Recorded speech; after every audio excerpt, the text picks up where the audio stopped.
Good evening and salutations, my Days of Our Lives fans. Let's talk about Sammy for a minute because her whole plan is to expose Nicole. Mind you, that she's doing the exact same thing, and I know somebody in the comment section was saying, it's about her brother and everything like that, and I get that, I do. But to sit there and be so vicious about calling her a slut for cheating on her husband, it's like, are you kidding me? You can't be this dumb. On top of that, after she bailed Xander out, and pretty much at one point Xander was like, yeah, I don't know if this is such a good idea. Sammy's just like, listen, it's gonna happen. It just depends if you want money in your pocket or not. So Sammy's plan is to have Xander come in half an hour afterwards and literally go in there and confess to everyone in the room, with Eric being there, that they have sex. And I'm just like, are you kidding me? Sammy, and by the way, she actually did that, towards the end. She had Xander come in there and pretty much was like, she's cheating behind Eric's back. Sammy is sitting up there smiling. This is a very, when I saw her smile, I was like, Christ, you are one vicious viper. And on top of that, the thing that just blows me is that this is embarrassing. I mean, granted, this is going to hurt Eric. And it could have been done and handled a lot better. I mean, it wouldn't have been as epic or dramatic, but it would have been handled a lot better if she just would have set it up a different way. In this way, everyone else in the party, because that's embarrassing. That is embarrassing. To sit there and have somebody else come in a room and be like, oh, by the way, this person is cheating on you in front of all my family and friends? Are you kidding me? Do you understand how mortifying that is? And that chick was sitting there smiling. I don't know what those two idiots see in that thing, but my goodness, you guys' standards have clearly hit rock bottom. If you two idiots are actually fighting over her. I mean, the sad thing is that I sat there. When I heard her come back, part of me was like, I don't think that my opinion of that woman could get any lower.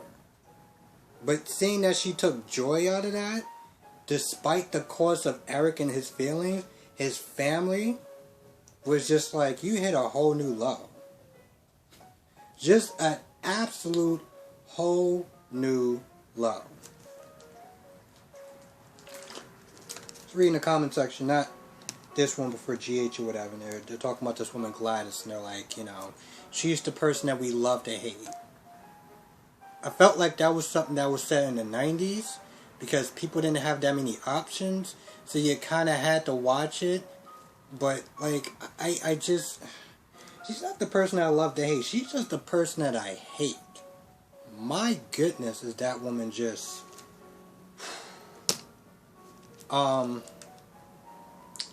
and Brady. Brady. Oh my goodness, is this guy a dick? Just an absolute dick. So he invites Chloe over to, for the party or whatever. For Eric and Nicole's party. And at first she's like, I'm with Philip. And he's like, oh, we're just going as friends. Are you ready to go on our date? I mean, just friends. So they get down there, and I guess Philip was invited.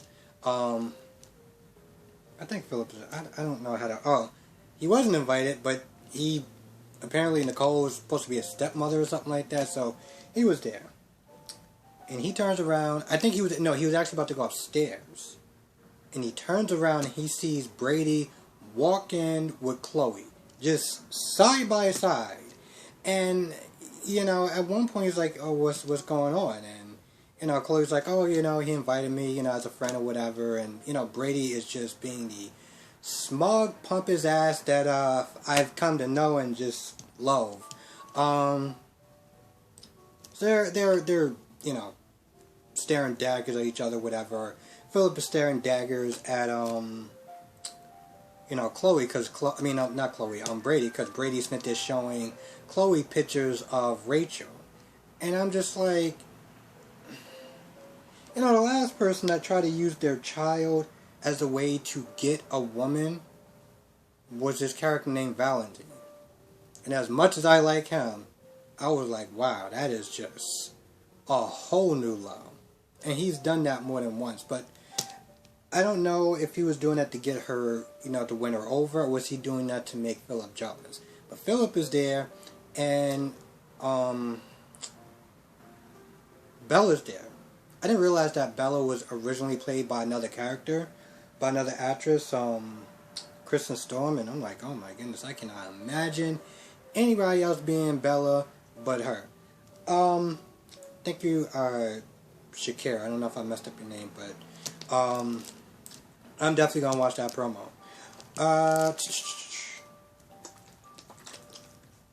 So she looks at Philip and she sees Philip is about to go over there.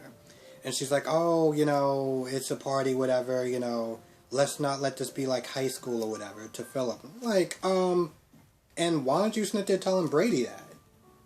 Like, are you kidding me? You're going to sit there and tell him to just chill out and just kind of hang back and just whatever, but he's supposed to just sit there and just ignore the fact that Brady is practically holding arms and shoulders with Chloe? Like, no, that doesn't sit well, and I completely understand that. And there was a couple of times he was about to go over there, and finally when he was about to go over there and say something, I was like, oh man, here we go. And at one point Brady was like, oh, well, because Philip was going to sit there and walk up and say something to Chloe, and Brady was like, hey, she's with friends right now. Philip was like, oh, you mean like with you? He's like, yeah, with me and everyone else, she's just kind of mingling, just let her chill. I'm like, Brady, you are, I don't even know what to say about that. By the way, side note, anyone who likes the woman that plays Sarah Horton, she's going to be on Maurice Bernard's YouTube channel called State of Mind. So if you're interested, definitely check it out. I just managed to see a little bit of it, wrote a little promo for it or whatever, and I saw her and I was like, okay, I remember who she is. Maybe they'll get back to that story, or maybe they'll recast, and I know that sounds bad saying about recasting. If it was one of my favorite characters on GH, I'd be like, hell no, but anyway, he's about to sit there and say something, and that's when Eric walks in. Now, Eric and Nicole were getting ready, and Eric pretty much was like, well, Nicole was like, are you back here for good? And when Eric was like, oh, no, I'm leaving tomorrow, I was like, I'm sorry, what? Did you just say you're leaving tomorrow? Nicole, start filing those papers for divorce, because this is, no. But he said he had to finish up his tour, his extension or whatever, and then he's going to be back and sailing for good. After now, I don't know if he's he may decide to extend it a little bit longer, but so they're happy and they're talking and everything like that, and I'm just like, Nicole, you could have saved yourself so much embarrassment, especially at him, if you would have actually told him right then and there. But you're just gonna walk to an anniversary party hand in hand and just what? Hope that Xander keeps his mouth shut? Hope that Sammy doesn't sit there and say anything? I mean, I know this woman was on cloud nine that her man was back, but like, the common sense just go out the window. Oh, let me just have this perfect little life, and we'll go to our perfect little party, and everything will just be so perfect, and nothing bad will happen. My goodness, Nicole. Bella was sitting there talking to EJ for a little bit. Nothing really crazy. They just kind of was catching up and stuff. And, 1 second. Anyway, they get down to the party. At one point, Bella was like, oh yeah, Eric's party. I thought Sammy would tell you. And Eric called up, not Eric, EJ called Sammy, was like, the hell is going on or something like that. You know, like, when was you going to sit there and tell me about this party or whatever? And just the way he talked to her was just like, wow. So, she really is just more just your your property or whatever. Like, the way he talks to her is just, it's unsettling. I mean, this is something that might have flew by in like the 1950s, but I'm like, bro, it's 2021. She's not your property. Like, she's your partner. I mean, yeah, everyone likes an alpha, but damn, have an ounce of respect. Even for Sammy, I don't even like that woman, to be honest. At some point, EJ gets to the party, and Lucas comes downstairs for some odd reason, even though that, you know, Roman told him to kind of beat it, because, you know, family affair and everything.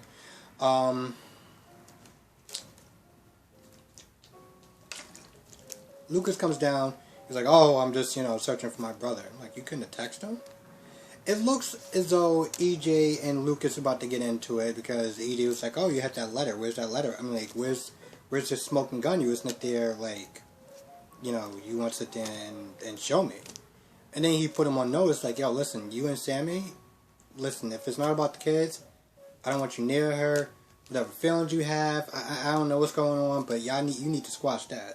Because, like, she's my wife, yada, yada, yada, and starts going back and talking about how she's property or whatever. But the point is, he put Lucas on notice, and, you know, it looked like they were about to get into it, and then Sammy walks in, like, oh, what's going on? Like, she's trying to stop something from happening. And Lucas leaves, and EJ's like, oh, it seemed like he wanted to give me something.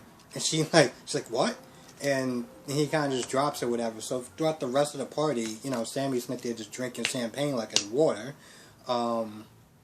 Looking at the time, looking at the door, EJ's like, what is going on? Like, are you bored? Like, what's going on? Sammy lies by acting like her usual bitchy self until, you know, her plan goes into motion, and apparently she just did not give a damn about her parents or her brother. But, you know, she got Nicole, so I guess she won. Whatever her definition of winning is, but okay. And, you know, yes, and from yesterday, you know, you had Lucas and Phillips in there plotting or whatever, and Phillips was like, listen, just find a way to get the letter to EJ without you being caught, you know, without you implicating yourself. So I guess they're strategizing or whatever, and before they really got a chance to finish it, you know, they talking about jerk or whatever. I think Lucas said something about a jerk, and that's when Roman was like, who's a jerk? What y'all talking about? We talking about Jake. Yeah, we talking about Jake, you know, being a jerk, which, to be honest, he actually was. So they weren't lying about that. Well, at least about him being a jerk. But, you know, that's when Roman was like, listen, I mean, it's cool and everything like that, but y'all gotta kind of wrap it up upstairs or somewhere else, because it's going to be a little get-together, close family and friends, and, well, there's really no easy way to sit there and tell you this, but you're not invited, so, bye! And, of course, John and Marlena was there, getting ready for the party. You know, Marlena was happy that Eric was back. And they get down there, and they start the party, and everyone gives, like, a speech and stuff like that, and I'm not gonna lie, when it got towards Eric and Nicole's speech, I was like, you know, this sounds all, like, nice and sweet, like, almost makes you want to throw up or whatever, but, like, you know, exchanging their vows or their pledges or whatever they want to sit there and call it, all sound really nice and pretty and everything, except for the fact that, Nicole, you are sitting there literally lying to this man, and, you know, so everything that's coming out of your mouth, I just don't care. I mean, I'm not normally for the super lovey-dovey stuff, but, you know, it would have been nice if there wasn't this giant secret, you know, that's going to just blow up their lives, and Nicole walking to that party and acting like nothing could possibly happen. You know, Eric, you know, he blamed himself for staying longer and stuff like that. I'm like, bro, you know, this is a little bit on you. Don't get me wrong. Whatever he did over there, I mean, Nicole could have handled it better as far as cheating. So there's no excuse for Nicole. But Eric, not really doing his marriage any favors by going there for that long. Oh, the village needs you. You know, the people in there need you. And they're going to need him the next year, and the next year, and the next year. Whatever this job is that you're doing, it is a lifetime commitment. The fact that he kept, you know, extending his stay was beyond ridiculous. Okay? It was beyond ridiculous. And we all know why he kept extending his stay. But it was stupid. It was just, like, not even dumb. It was just ridiculous. I think that's the perfect word to sit there and describe his, quote-unquote, his extension. That lasted for a year. And you've been married for a week. And somehow that made sense. Somehow, in Eric's mind, he felt that when he came back, he was still going to have a wife. I don't really understand how that works. Like, I go away for 6 months. I'm pretty sure whoever I'm going out with, I'm not going out with them anymore. But, whatever. You know, for a minute, it almost looked like Xander actually grew a conscience. He was like, I'm not sure about this. I was like, whoa, well, I'm sitting down for this. Huh? Almost looked like you actually had a conscience there. Is that true? No? Okay. I was just checking. You know, with Xander, you know, you don't really know. You know, all that stuff he was there doing to, quote unquote, impress Sarah, you know, when the church bombing happened and, you know, he was helping people out. Was he doing that because he wanted to? Or was he doing that for Sarah? And I felt like, I know some people was there saying that, no, one person was there because, you know, they're a Xander fan. It's like, you know, he was doing it because, you know, it was the right thing to do. And I'm like, I don't feel like it was. I felt like everything that he was doing to try to be a good person was for Sarah. And I get it. He was a bad person for a while. You kind of have to relearn or find your conscience somewhere. But, I mean, well, I've kind of already said my piece about Xander is that I feel like everything he did, he only did it for her. So that means that all that stuff he did really didn't count. Because when she was gone, whoever he was without her was clearly just I'm not going to sit there and say a broken man, but someone who just, I don't know what to call him. Well, actually, to tell you the truth, he was about to kill 2 people just for money, so I guess a terrible person. Yeah, a terrible person. Yeah, that works. Plus, he defended Charlie, so there's just no excuse for that. I thought it was still recording. Anyway, I'm pretty sure I probably missed maybe 1 or 2 things, but if I did, write down in the comment section below. With that being said, I'm going to go. I want to thank everyone for watching. I hope everyone has a great, safe weekend. Because, say this every now and then, because I really do genuinely mean it, is that I do care about every single person that watched my channel. I care about, you know, I really care and really appreciate the support. And when I sit there and say it's the Wild West out there, I mean it's the exact Wild West out there. Just keep your head on a swivel. That is all I'm going to sit there and say about that. But with that being said, I'm going to go. Thank you for watching. Be safe. Let me know what your thoughts are in the comment section below. I will see you in the next video.